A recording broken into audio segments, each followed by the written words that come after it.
మార్చి 14న పవన్ కళ్యాణ్ గారిది ఆవిర్భావ సభ ఉంది. మంచి చేస్తాడని, మంచి చేయబోతాడని నమ్మకంతో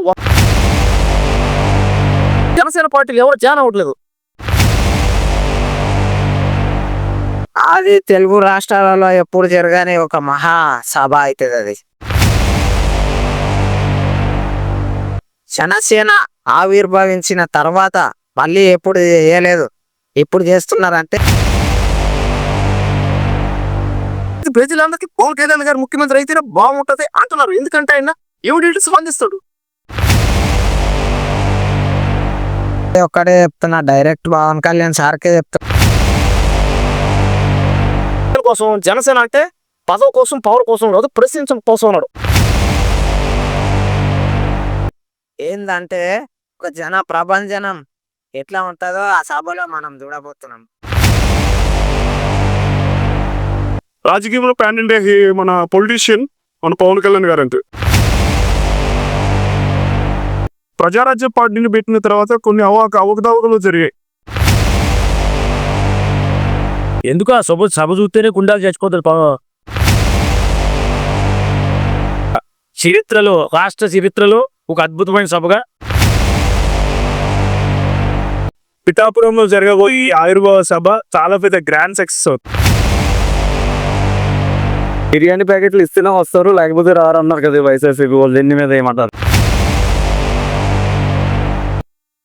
ఓకే, మనకి పవన్ కళ్యాణ్ గారిది మార్చి 14న ఆవిర్భావ సభ ఉంది కదా, ఆవిర్భావం అనేది ఎలా ఉండబోవచ్చు అంటారు? మార్చి 14న పవన్ కళ్యాణ్ గారిది ఆవిర్భావ సభ ఉంది. ఈ ఆవిర్భావ సభకి చాలా మంది జనాలు వస్తున్నారు. ఎందుకంటే అందరూ అభిమానంతో, పైగా అతను మంచి చేస్తాడని, మంచి చేయబోతాడని నమ్మకంతో వస్తున్నారు. అది నాకు చాలా ఆనందం ఉంది. ఎందుకంటే వాళ్ళందరూ ఇలా మంచి చేస్తారని రావడం అందరూ. పైగా ఏంటంటే అది కొత్త పార్టీ, ఇంకా ఆ పార్టీ బలం చూసుకోవాలని, ఇంకా ఆ పార్టీ పెద్ద పార్టీ అవ్వాలని నేనైతే మనస్ఫూర్తి కోరుకున్నాను. పైగా జనసేన పార్టీలో అందరూ జాయిన్ అవ్వాలి. యూత్ అంతా జనసేన పార్టీలో జాయిన్ అయితే ఆ పార్టీకి అండ వస్తుంది.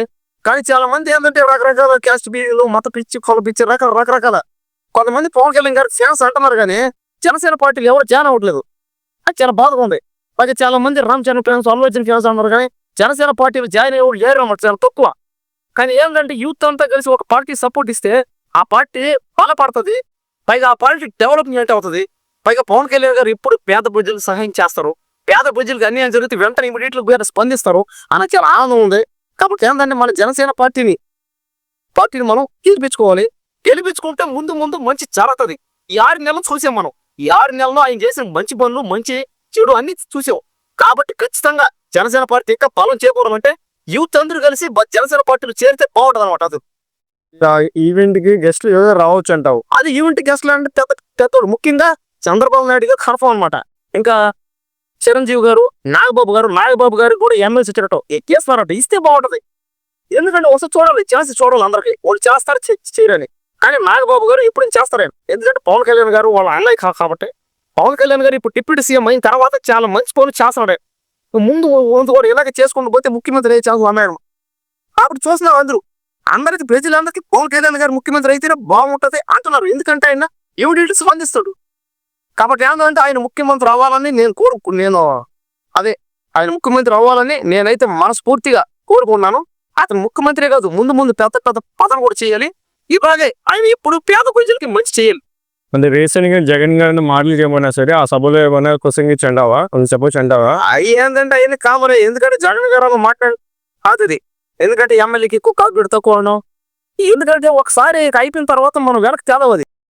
ఎందుకంటే పవన్ కళ్యాణ్ గారి మీద చాలా మంది అతను పదవులు ఉన్నప్పుడు కానీ, పదవులు లేనప్పుడు కానీ ఎంతో మంది వ్యక్తిగతంగా విమర్శలు చేస్తున్నారు.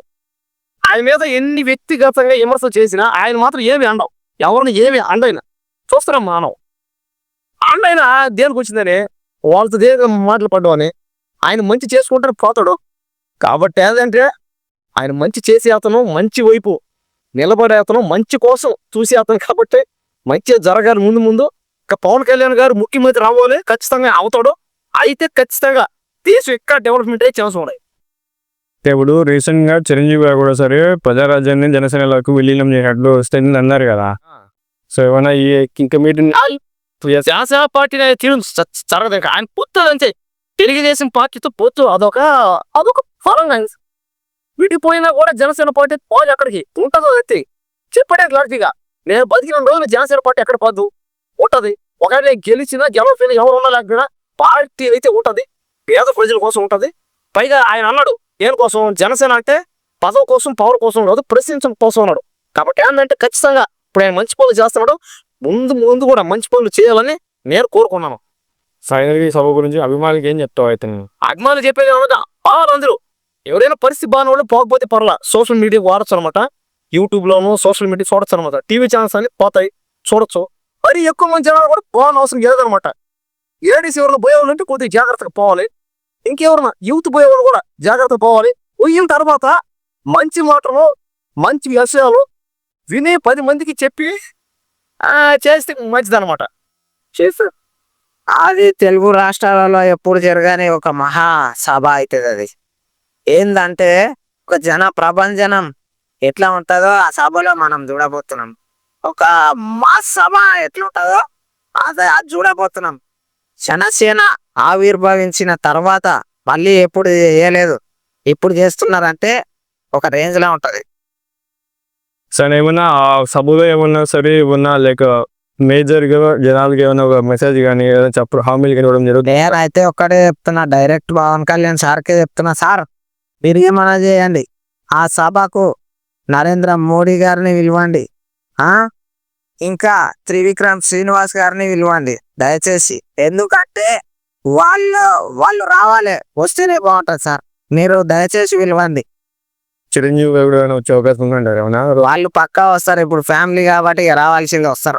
ఇంతకుముందు ఇప్పుడు చిరంజీవి గారు నాబాబు గారిని మాత్రం పంపించేవాళ్ళు కదా, ఈ అవకాశం ఉందంటారు ఏమన్నా? ఏమో ఆయన గురించి నేను ఏమనలేను, ఎందుకంటే ఇది రాజకీయంగా చెప్తున్నా నేను. రీసెంట్ గా కూడా ప్రజారాజ్యం పార్టీని జనసేనలో పేస్ట్ అనేసి కూడా స్టేజ్ మీద అన్నారు కదా చిరంజీవి గారు. అది వేరు, ఇది వేరు. డైరెక్ట్ గా చెప్తున్నా, power star Pawan Kalyan sir అంటే నాకు ఇష్టము. చిరంజీవి సార్ పార్టీకి ఈ పార్టీకి అసలు సంబంధమే ఉండదు. ఇది కష్టపడి తన చెమటలు దారబోసి ఎన్నో అవమానాలు, ఎన్నో అవలీలలు, ఎన్నో ఇబ్బందులు పడి 2 సార్లు ఓడిపోయినా కూడా 2 సార్లు కింద పడిపోయి లేచిన సింహం లాంటి వ్యక్తి ఆ పార్టీ అంటే ఏందనుకున్నా. అందుకోసమనే ఆయన ఒక రేంజ్, ఆయన రేంజ్ టచ్ చేసేటోళ్ళు ఎవరు లేరు. ఇంకా డెవలప్మెంట్ కావాలని నేను కోరుకుంటున్నాను. ఆ సభకి గెస్ట్లు ఎవరు రావచ్చు అంటారు సార్? గెస్ట్లు అంటే ఇప్పటి వరకు ఏం సమాచారం లేదు, బట్ ఇంకా 14th కదా చూద్దాం. సో ఈ లోపు గెస్ట్ మన మెగాస్టార్ చిరంజీవి రావచ్చు. సో చిరంజీవి గారు రావచ్చు. తర్వాత పార్టీ పెద్దలైనటువంటి ఇంకా నాగబాబు వాళ్ళు ఓకే. ఇంకోటి ఏంటంటే నరేంద్ర మోడీ రావాలని కోరుకుంటున్నాను. ఎందుకంటే నరేంద్ర మోడీ చంద్రబాబు నాయుడు గారికి ఎట్లా వస్తారు, లోకేష్ గారు వస్తారు. సో ఇంకోటి ఏంటంటే నరేంద్ర మోడీ గారు రావాలని కోరుకుంటున్నాను. ఎందుకంటే పార్టీకి పేరు అంటే పార్టీ బాగా ఎదగడం కోసం నరేంద్ర మోడీ గారి వల్ల కొద్దిగా ఇంప్రూవ్మెంట్ అయింది. ఇంకోటి ఏంటంటే మన పవన్ కళ్యాణ్ గారు ఎక్కడికి వెళ్ళినా, ఢిల్లీ కానీ ముంబై కానీ దేశంలో ఎక్కడికి వెళ్ళినా మన పవన్ కళ్యాణ్కి వాల్యూ బాగుందండి. సో అదే కాదు, పాన్ ఇండియా స్టార్లు సినిమాలలో ఉన్నట్టు రాజకీయంలో పాన్ ఇండియా మన పొలిటీషియన్ మన పవన్ కళ్యాణ్ గారు అంటే మహారాష్ట్రలో రీసెంట్ గా దాదాపు 2-3 నెలల కిందట జరిగినటువంటి ఆ ఎలక్షన్ కూడా అక్కడ కూడా స్ట్రైట్ ఫార్వర్డ్తో 100% రాజకీయం చేశారు. రాజకీయంలో సక్సెస్ అయ్యారు. అక్కడ కూడా వాళ్ళు ఆయన అక్కడ పోటీ చేసిన ప్రచారం చేసినటువంటి ఆ పోటీ చేసిన ప్రాంతాలకు ఈయన ప్రచారానికి వెళ్ళారు.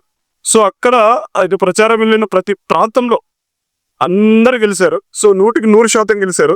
సో మన రాజకీయ సినిమాలలో పాన్ ఇండియా హీరో అన్నట్టు రాజకీయంలో పాన్ ఇండియా పొలిటికల్ స్టార్ ఆ పవన్ కళ్యాణ్ గారు అండి.